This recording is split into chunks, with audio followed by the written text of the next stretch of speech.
The body is a vehicle, consciousness the driver. Yoga is the path, and the chakras are the map.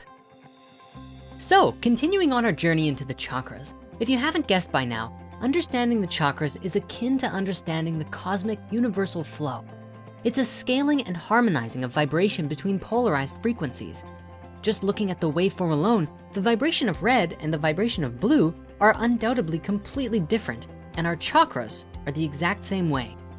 The concept of the chakras ultimately explains that our thoughts and feelings all resonate to different frequencies within us. It's an explanation for why generally people consider that feeling takes place in the heart and the belly, and thinking happens in the mind. Finding a harmony here between these frequencies is so important because it's all too easy for us to get lost in our feelings and lose all sense of logic with the world. And it's just as easy for people to become so mental in their approach to life that they disconnect from any sense of empathy or emotional connection to one another. It's for this reason that we created Esoteric Emotional Mastery, a full-scale course designed to help you in mastering these different vibrations within. So click the link in the description if you wanna learn more about that. And now, back to the show.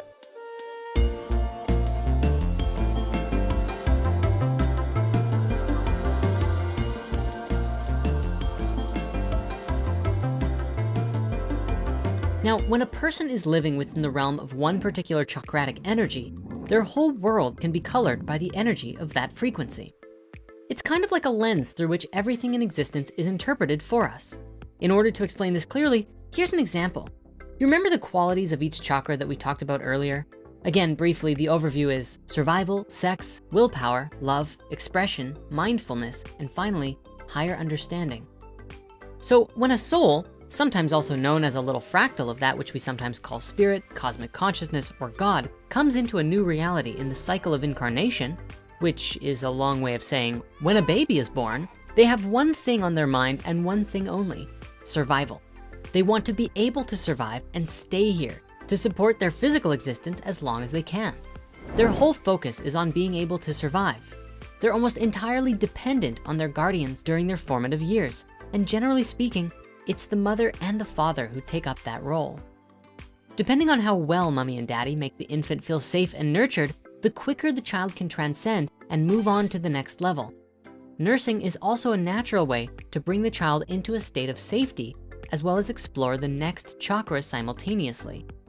See, the root chakra is synonymous with support from the environment around you.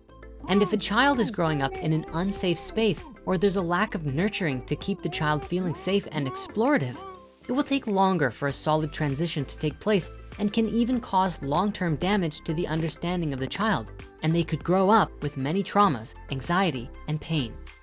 All of these can be dealt with and explored later in life too, but it's definitely a much smoother process if we receive loving support right from the beginning. But it doesn't always happen that way. But don't worry, if that was your childhood, it means there's an abundant opportunity for healing at your door. Now, the moment survival has been achieved, it becomes clear to spirit that there are one or two more chakras available. There are actually two, but spirit may sometimes only see one at first. The next step is that spirit will usually want to make contact with other beings in this reality. After all, we are naturally social creatures. This is almost instinctual. When you're a baby, that's usually interpreted as making contact with your mother and father. It is one of the youngest and earliest actions compelled by the sacral chakra, and it is sexual in nature. Just look at Freud's Oedipus complex, which is not as weird as it sounds, at least when you understand the deeper meaning behind it. As you get older and your sacral chakra matures within you, the same as your other chakras, the desire for contact shifts from the innocence of support from your parents to a different form that I'm sure we're all aware of. Physically, we call it puberty, and you might remember all those uncomfortable talks you got in biology class, but we'd rather not. The essence of the sacral is to reach out, locate, and make contact with the life that exists in the world around you. At a young age, it covers everything from holding your mother to snuggling a kitty, although this energy has in a way been programmed out of us by our own media and peer groups at this point. Very few people have cuddle puddles nowadays, but I guess snuggling kitties is still socially acceptable. So the next stage is where things get interesting. Generally, for a soul who only has access to these lower chakras, their consciousness is rather self-centered, which is natural. It's why children sometimes have a hard time perceiving the wants and needs of the larger social body around them because they are still focused on and learning within their own personal growth, wants, and needs. Unless of course they're an Aquarius, in which case there might be a possibility of them getting mad at everyone for seeing what everyone needs and struggling to communicate it, but I digress. Now that spirit has survived and made contact with other life in the world, the third chakra that's available is called the solar plexus and deals with willpower. In a nutshell, spirit wants to know how and why things work. What are the laws of this new world? How does gravity work? How do you do things? Using your willpower, you try to control the physical world, picking up toys and playing with them, moving things around and, just generally doing stuff, often to the dismay of our parents. We're all familiar with the age called the terrible twos. It's a common age when spirit is very interested and curious and full of willpower and wants to know everything about the world around it, to test it and to see what it can do and what it can't do. A child from here will usually continue until it's satisfied in its basic understanding of reality. And sometimes a child will grow up for many years learning purely in these states with little awareness of anything higher. You see, for most young people growing up, they are unaware that there's a change in the directions after the third chakra. It comes in the form of something we call a half step, also sometimes called a mirror wall, which hides the next 4 chakras from view. A child usually isn't aware of the many chakra lessons to come or how much more to life there really is. On Earth, even when we become adults, we may still not know that there are higher centers in the body. You're probably familiar with the hoity-toity businessman archetype, purely focused on their own status and wealth, and don't care about whoever they have to step on to level up their personal game. Well, anyone resonating with that mindset is definitely locked into their solar and root chakras, but they can't see the heart because the sacral, the feeling and connecting with others empathically, is really not that active. And this is how we ultimately move into the higher centers, is by mastering the bottom 3 in order to perceive and move into something greater. A major exception to this though is found within the phenomena of the so-called New Age children. The indigo, crystal, and rainbow kids as they're often described, or whatever you might call them in the system of your choosing. In short, these are children who are believed to possess special, unusual, and sometimes supernatural traits or abilities, at least according to any psychological study of them. Oftentimes, these kids are described as old souls who have incarnated into this lifetime to help us break through the old rigid systems and pave the way to a new world. And sometimes they're seen as souls from a much higher dimension who are new to this earth, helping to ground in a higher frequency. The first mention of indigo children comes from concepts developed in the 1960s and 70s by parapsychologist Nancy Ann Tapp, where she talked about life colors, which she believed were the single color of the aura that remains constant in most people from the cradle to the grave.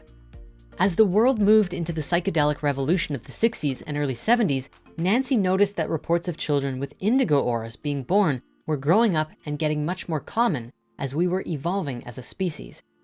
These so-called indigo children generally have a vast wealth of spiritual experience under their belt, seemingly out of nowhere, being able to meditate, understanding the chakras, and do energy work at a very early age. This is mostly because they remember their past lives much more easily than other people, so they seem much more mature than other kids of their age. It makes sense, especially if they remember having done this whole life thing hundreds of times. They know what they're doing. Now, some people in recent years though have argued that indigo and the like are the real cause behind conditions like ADHD or just ADD, but this ultimately all comes down to what you believe, as naturally, the view in medicine is that ADHD is a defect.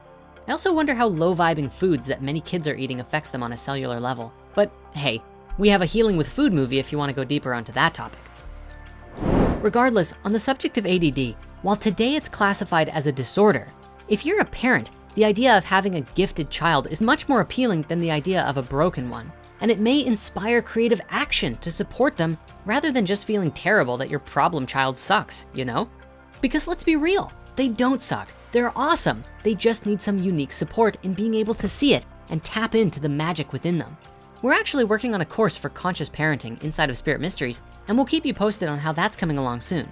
Anyways, some of the other traits common to these new children though are stuff like high levels of empathy and emotional intelligence at young ages, often seeming much older than they are or having an older energy about them, often being perceived by friends and family as being strange or even alien, possessing a clear sense of self-definition and purpose, showing a strong innate subconscious spirituality from early childhood, and even usually having a resistance to rigid, control-based paradigms of authority.